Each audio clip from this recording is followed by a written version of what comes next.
तथापि अभी जीवन कायम रखने के लिए मूल पदार्थों का कुछ आश्रय करना आवश्यक होता है। मूल पदार्थों का जानना, आश्रय करना जीवन के लिए भले ही किया जाए, पर सुख के लिए नहीं।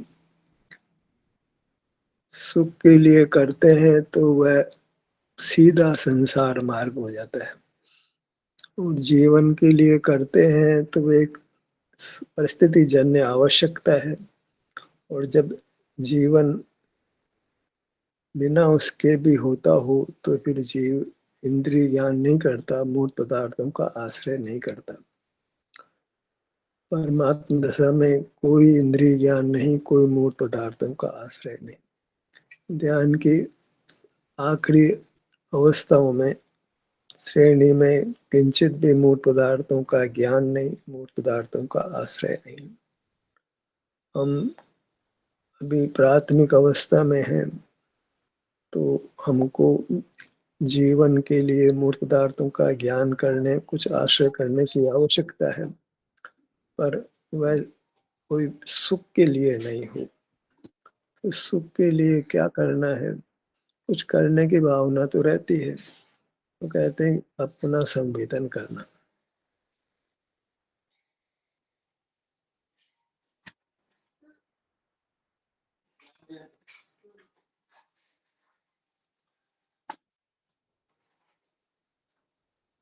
अनुभव करना। आप सुख का बना तत्व है, इसलिए अपना अनुभव करने से हमको सुख का अनुभव होता है। और सुख का अनुभव ही नहीं होता,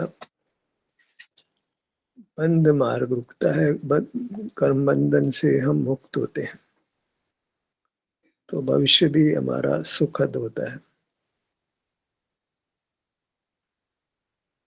स्व संवेदन किसका नाम है?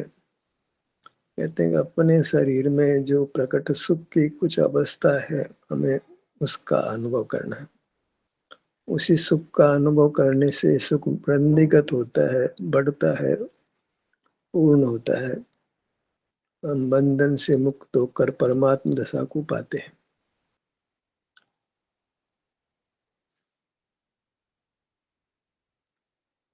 इसके लिए हम अपना ध्यान अपने शरीर के उन भागों पर लाते हैं जहाँ कोई वेदना नहीं है, एक सामान्य सुख की स्थिति है, जहाँ हम ठहर सकते हैं, अपने को इंद्रिय ज्ञान से, मूर्त पदार्थों के आश्रय से बचा कर रख सकते हैं। इंद्रिय ज्ञान में प्रकट ही पराधीनता है। पराधीनता ही नहीं है, वे पदार्थ सुखद लगते हैं तो उनके प्रति राग हो जाता है, आसक्ति हो जाती है, उनको पाने का फिर हम सतत प्रयत्न करते हैं। और कोई पदार्थ प्रतिकूल लगता है तो उसके प्रति हम द्वेष करते हैं, क्रोध आदि परिणाम करते हैं, जिससे हमारे स्वास्थ्य का नुकसान होता है, यानी सुख का नुकसान होता है। और सुख का नुकसान तो हम नहीं चाहते हैं, तो हमें राग द्वेष दोनों परिणामों से बचने के लिए अपनी शरण में आना होता है, क्योंकि राग द्वेष अपनी शरण छोड़ने पर होते हैं। अपनी शरण छोड़ते हैं तो इंद्रिय ज्ञान हो जाता है, फिर वही राग द्वेष की स्थिति बनती है और स्वास्थ्य नष्ट होता है। अपने में रहे, वही स्व संवेदन है। पांव से मस्तक तक हम अपने में रहें, प्राय हमारी अवस्था सुखरूप ही होती है, तो अपने में रहना सुखरूप हो जाता है। बस एक अपवाद व्याख्यान में किसी शरीर में वेदना का भाग हो तो वहाँ रहने में कुछ सुख नहीं लगता है। यद्यपि वहाँ रहने में भी रागादि दोष पैदा नहीं होते, क्यों? रागादि होने के लिए जरूरी है कि हम पर का लक्ष्य करें। वेदना भी एक तरह से पर ही है, तो उसमें भी कुछ सूक्ष्म द्वेष भाव उत्पन्न हो जाता है। इसलिए अच्छा यही है, मार्ग यही है कि हम शरीर के अनेक भाग जिनमें स्वास्थ्य की स्थिति है, सुख की स्थिति है, उनका अनुभव करें, उन अंगों पर अपने ध्यान को लाकर। वहाँ जो सुख की स्थिति उत्पन्न होकर अनुभव में आती है, उस अनुभव से हम संतुष्ट रहें। इस प्रकार एक सैद्धांतिक ज्ञान को दृढ़ करके फिर हमको अपने सुख रूप स्थानों का आश्रय करना है, वहाँ की स्थिति का भोग करना है और सुखी रहना है। चलिए अपनी दृष्टि को अपने शरीर पर पसारिए और देखिए कि आपको प्राय अधिकांश भागों में वेदना नहीं है। तो आप किसी भी भाग का आश्रय करें, इसमें वेदना नहीं है, इसमें आप स्वतंत्र हैं।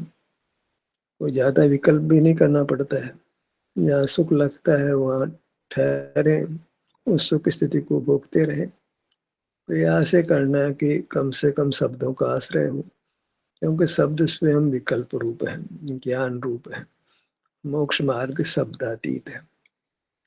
शब्दों का आश्रय करना एक कमजोर अवस्था का प्रतिपादक है। चाहे वास्तव में कमजोर है तो हम केवल उन शब्दों का प्रयोग करते हैं जो हमारी मूर्त को कहते हों, हमारे अंग उपांग को कहते हों, ताकि हमारा ध्यान उन अंग उपांगों पर आ जाए जो सुख के बने हुए हैं। अभी वर्तमान में वहाँ कोई वेदना की स्थिति नहीं है। प्रारंभ करते हैं। ललाट के भाग पर आइए।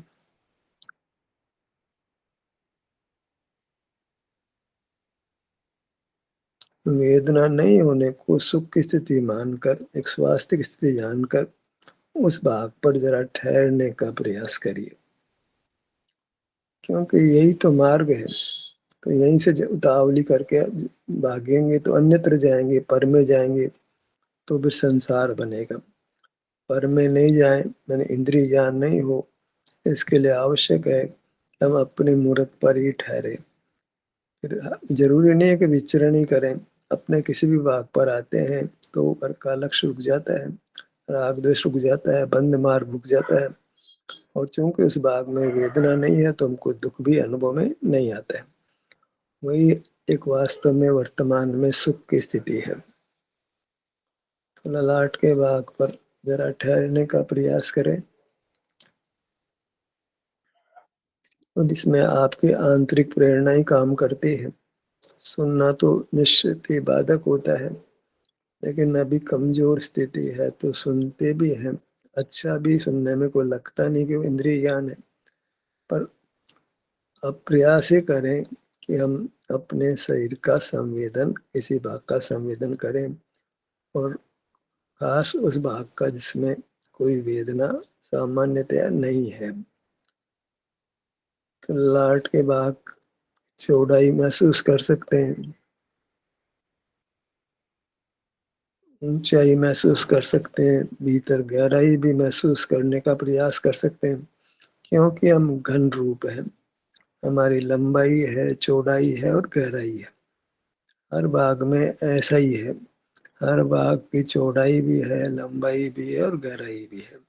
उसी रूप से हमने हर भाग को अनुभव में लेने का प्रयत्न करना है।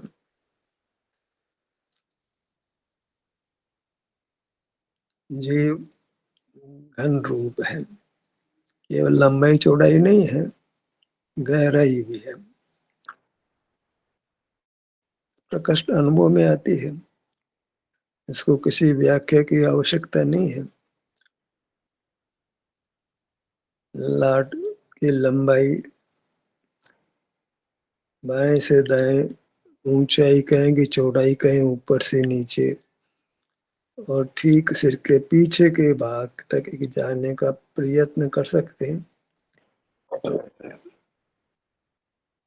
और मुख्य रूप से तो ये महसूस करना है कि यहाँ तक वेदना नहीं है, उसको पहचानना है, तभी यहाँ हम सुख से ठहर पाएंगे।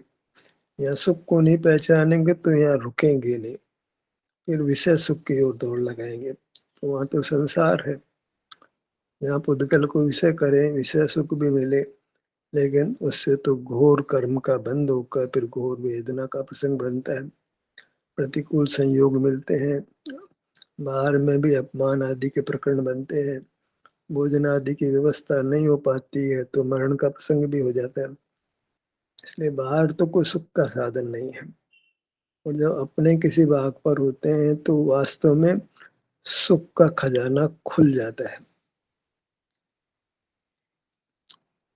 और फिर पहले धीरे-धीरे सुख प्रकट होता है, फिर वेग से सुख प्रकट होता है। पहले तो सुख में कभी विघ्न भी हो, लेकिन जैसे-जैसे अभ्यास बढ़ता है, ठहरते हैं, तो सुख बढ़ता है। जैसे बाँध में पहले छोटा छेद हो, फिर धीरे-धीरे बड़ा छेद हो, फिर तो मानो बाढ़ ही आ जाती है। ऐसे हमको सुख की बाढ़ लाना है।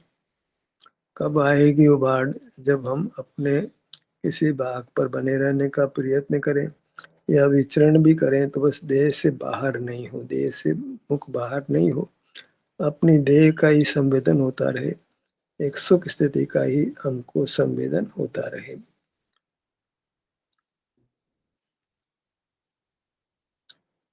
बाएं कान के भाग पर आइए।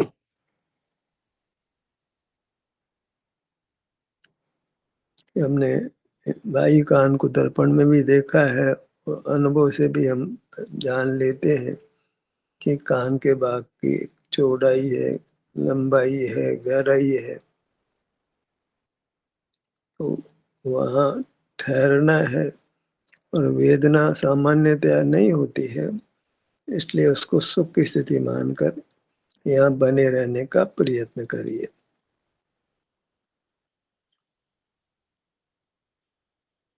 कि इसके एक उपभाग में हम ठहरते हैं या फिर एक उपभाग से दूसरे उपभाग में विचरण करते हैं, जैसा भी बने। हमें ये निर्धार कर लिया है कि हमें शारीरिक सुख का तो अनुभव करना है, बाहर विषय सुख का, मूर्त के आश्रित होने वाले विषय सुख का अनुभव नहीं करना है।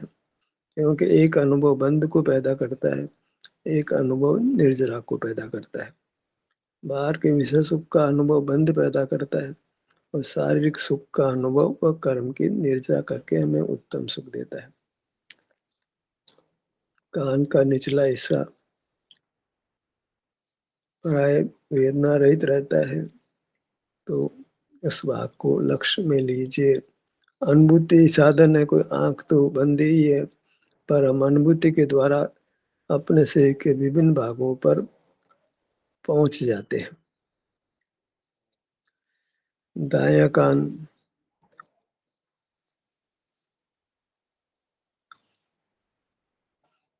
कान की ऊंचाई ऊपर से नीचे तक, चौड़ाई बाएं से दाएं और गहराई आगे से पीछे तक। चूंकि ये भाग बड़ा है तो इसमें विचरण किया जा सकता है। सुनना अवश्य इस कार्य में बाधक बनता है, तो भी उस सुनने के बीच में ही हमको संवेदन करते रहना है।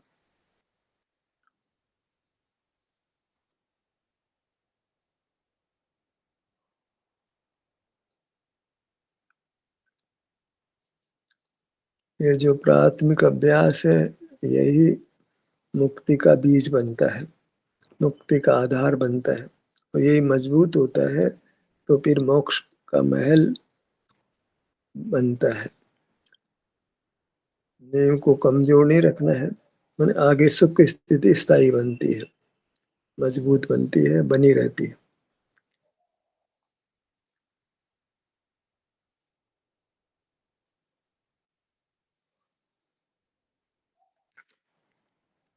बायां गाल,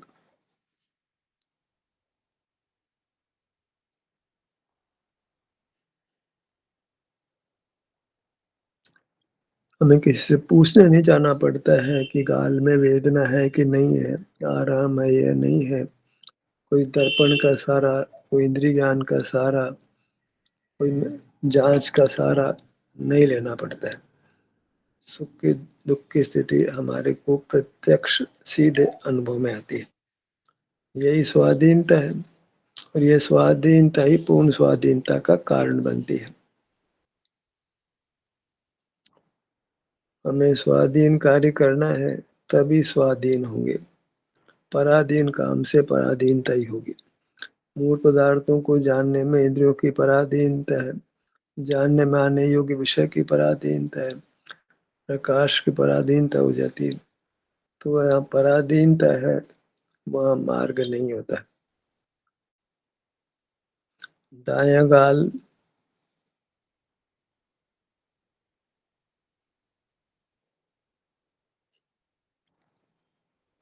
मेरे को तो चुनाव है कि मैं अपने किसी बाग पर जाऊँ, जाकर बोलता हूँ।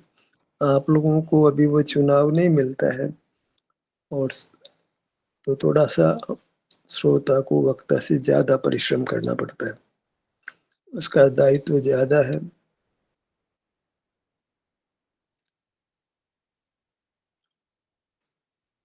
उसको सुनना पड़ता है, इंद्रिय ज्ञान करना पड़ता है।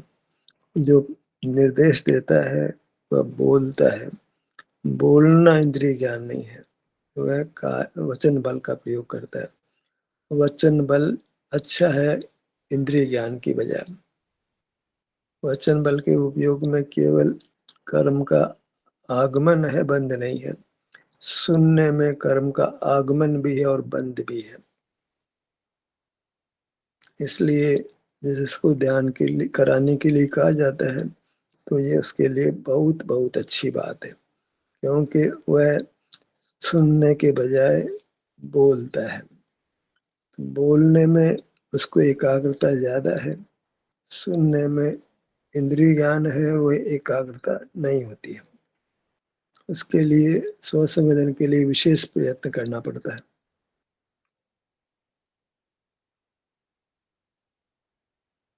ध्यान कराने के प्रयास में वह जीव अपने विभिन्न भागों पर आकर बोलता है, वो तो सीधे-सीधे मोक्ष मार्ग को प्राप्त करता है। ध्यान कराने के अभ्यास में जीव सहज ही दर्शन मोह कर्म मिथ्यात्व कर्म से मुक्त हो जाता है। बिना शास्त्रों को पढ़े हुए, बिना विचार किए हुए, बिना किसी गुरु का उपदेश सुने हुए, केवल अपने ध्यान को अपने विभिन्न भागों पर ही बार-बार लाने से वह दर्शन मोह कर्म से मुक्त होकर सन्मय ज्ञान प्राप्त कर लेता है। सुख को पा लेता है, मोक्ष मार्ग को पा लेता है और इस परंपरा में मोक्ष को भी पा लेगा। इसलिए कोई ध्यान कराता है तो वास्तव में वह उसके लिए एक सुख का विषय है और हम भी चूँकि उसके सहचर हैं, तो हमको भी सुख लगता है कि अधिक से अधिक जीव अपने से युक्त होकर सुख का अनुभव करें। ऐसी सहज ही एक मंद कषाय की स्थिति बनती है, जहाँ हमको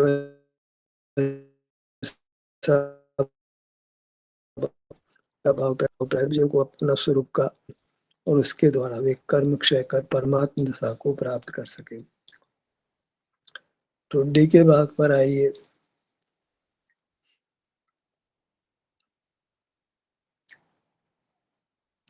आप यह भी पहचान गए होंगे कि हमारे अधिकांश भाग वेदना रहित हैं, तो ध्यान के आलम्बन बहुत हो गए। एक नहीं, दो नहीं, तीन नहीं, अनेक हो गए। तो हम ये नहीं कह सकते कि किसका आश्रय करें। आश्रय की जाने वाली वस्तु हमारे पास नहीं है, तो आश्रय किए जाने वाले अनेकों स्थान हमारे पास हैं। तो हम बहाना नहीं लगा सकते। हम अपने विभिन्न भागों पर जो वेदना रहित है, वहाँ आकर ठहर सकते हैं। उससे होने वाली शांति को रोक सकते हैं, कर्म निर्जरा कर सकते हैं।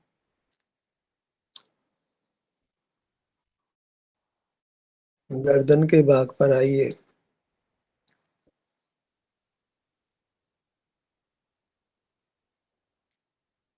वेदना हो तो कोई ठहरने की बंदिश नहीं है। फिर भी आप यदि सहन कर सकते हैं शांति के साथ तो फिर वहाँ ठहर सकते हैं। कोई अन्यत्र भागने की आवश्यकता भी नहीं है कि अभी वेदना कम है तो एक सुख का अनुभव हमको होता है। सीने के भाग पर आइए।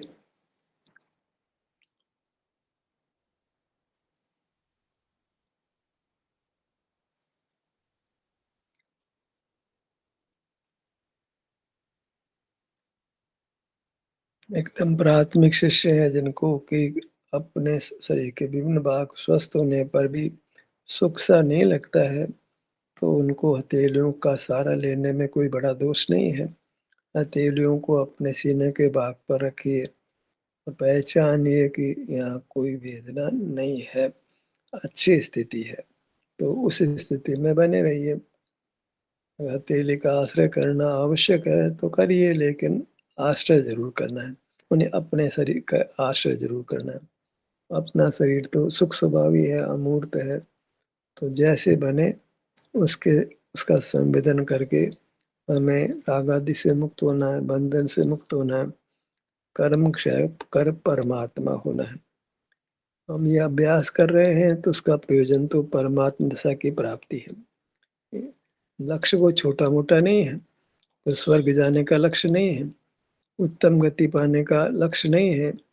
लक्ष्य एक ही है, परमात्म दशा को पाना, जो शादी अनंत है, एक बार प्रकट हुई पर अनंत काल बनी रहेगी, तो फिर दुःख होने की कोई भी संभावना अनंत काल तक नहीं होनी है और उत्तम सुख का ही भोग होगा।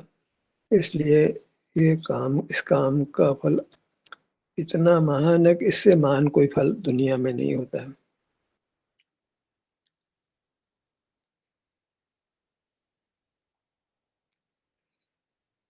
पेट के भाग पर आइए।